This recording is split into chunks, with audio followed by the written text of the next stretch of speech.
नमस्कार, मी आदर्श विद्यालय सावरगाव नेहरू तालुका नांदुरा जिल्हा बुलढाणाची विद्यार्थिनी. विकसित भारत मॅरेथॉन 2025 अंतर्गत आमच्या टीमचं नाव दामिनी. आमच्या टीमचे मी प्रमुख पूनम सुभाष पांडे. नमस्कार, मी प्रतीक्षा प्रकाश बजरे. नमस्कार, मी विशाखा एकनाथ मुळे. नमस्कार, मी साधना गजानन सांगलकर. नमस्कार, मी दुर्गा दिलीप कांडलकर. गणेश उत्सव दुर्गा उत्सवात मोठ्या प्रमाणात निर्माल्य जमा होत असते.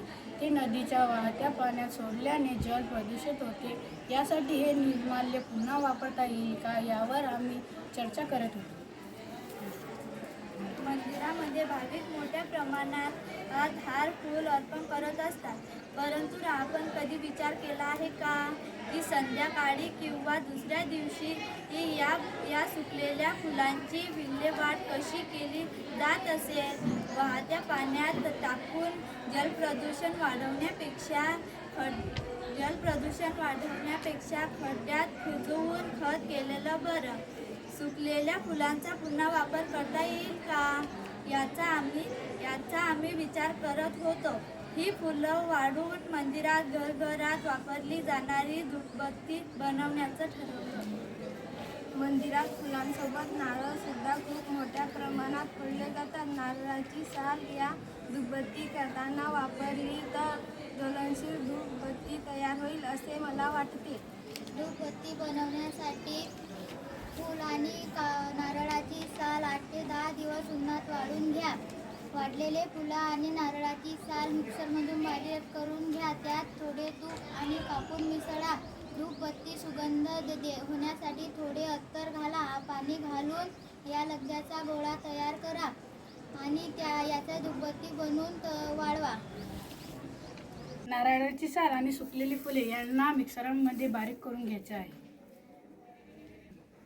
अशा प्रकारे सुकलेली फुलं बारीक करून घेतली आहे.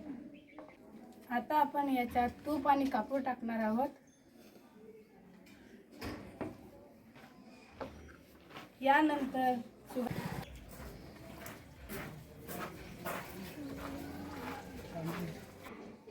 यात आपण सगळ्या मिश्रणाचा पाणी टाकून गोळा करून घेतलेला आहे. आता याच्यापासून आपण धूपबत्ती तयार करणार आहोत.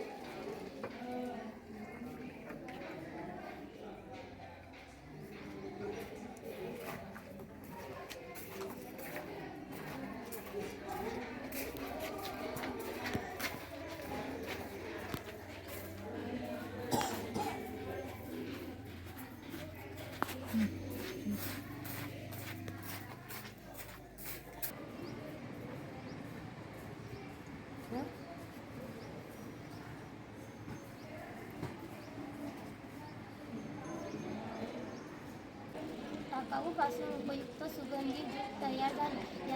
याला फारच खर्च आला असूनही जलप्रदूषण कमी करण्याचा एक उपाय आहे. व्होकल फॉर लोकल नुसार धूपची किंमत अगदीच